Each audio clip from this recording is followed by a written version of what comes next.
First thing that I noticed about this game was I have no idea how to pronounce it. Aggelos? Aggelos. I have no idea. But I'm going with that. Rip me to shreds in the comments if I'm wrong. So, Aggelos has come to PS4 and Xbox One, 1 year after its initial release on PC and the Nintendo Switch not long after that. It's worth noting that I have never played the PC or Switch versions, so I can't actually compare any differences between those and their PS4 counterpart that I will be reviewing. There's really not too much to say about Aggelos, but that's not necessarily a bad thing, as it keeps things very simple. Sometimes this is for the better, and sometimes for the worst. First thing retro lovers will notice is this is basically WonderBoy from the Sega Master System. So similar that at first glance, you'd be forgiven for thinking that I was just playing a remaster. Except, it's not actually remastered. It's nearly identical to what you would have played way back in 1987. Depending on your feeling toward retro games, this is either something to really get excited about, or get really bored with real quickly. Unfortunately, for me personally, I lean more towards the latter. As you may have already guessed, Aggelos isn't looking to reinvent the wheel with this 2D Metroidvania side-scroller. It's essentially a pure Master System game for your HD TV. I do really like this.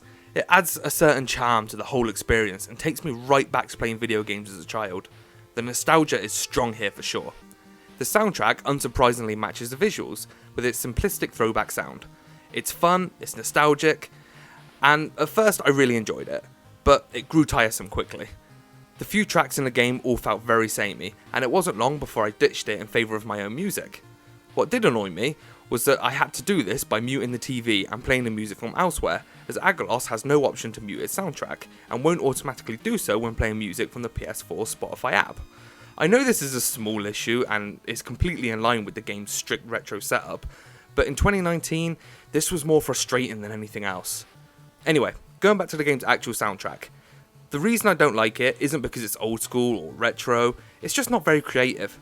I can't help but compare every retro game soundtrack to Undertale, which is easily one of my all-time favourites when talking soundtracks. But this, it's almost laughable in comparison. There is a story, but it's instantly forgettable. The narrative will not be the reason that people choose to play Aggelos though. I'm not launching this game because I'm determined to save the kingdom and marry the princess. No, I want to explore dungeons and solve puzzles, and that's exactly what the game gets right. The gameplay is where Aggelos really shines. Fun puzzles, tough boss fights, and some minor RPG elements are exactly what you'd expect from a game like this. I will admit that there were times when a boss fight would stray more towards being frustrating than challenging, but whenever I overcame these hurdles, it felt like a great sense of achievement.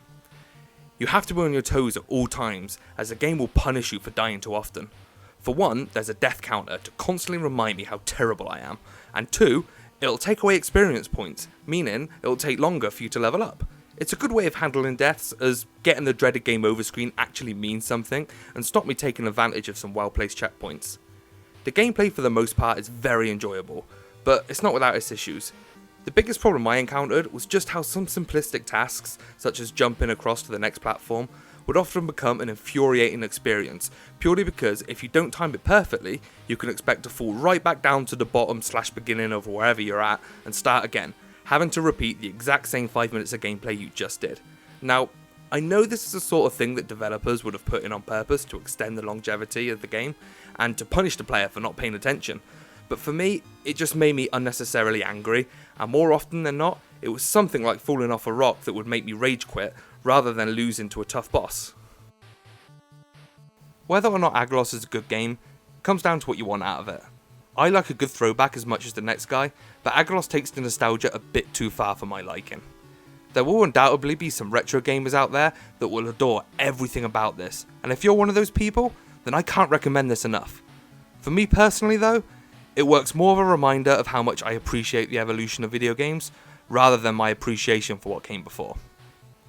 I give Aggelos 6.5 out of 10. Have you played Aggelos? Do you agree with my review? Maybe I'm the wrong person to be playing this sort of game. If so, let me know in the comments. And if you've enjoyed this video, make sure to check out our other videos right here on Respawning's YouTube channel. And for all the latest news and reviews, check out respawning.co.uk. And if you're feeling really generous, then make sure to check out our Patreon page at patreon.com/respawning. Any little thing you can do to help us out is greatly appreciated. As always, thank you for watching. I've been Mikey from Respawning, and I'll catch you next time.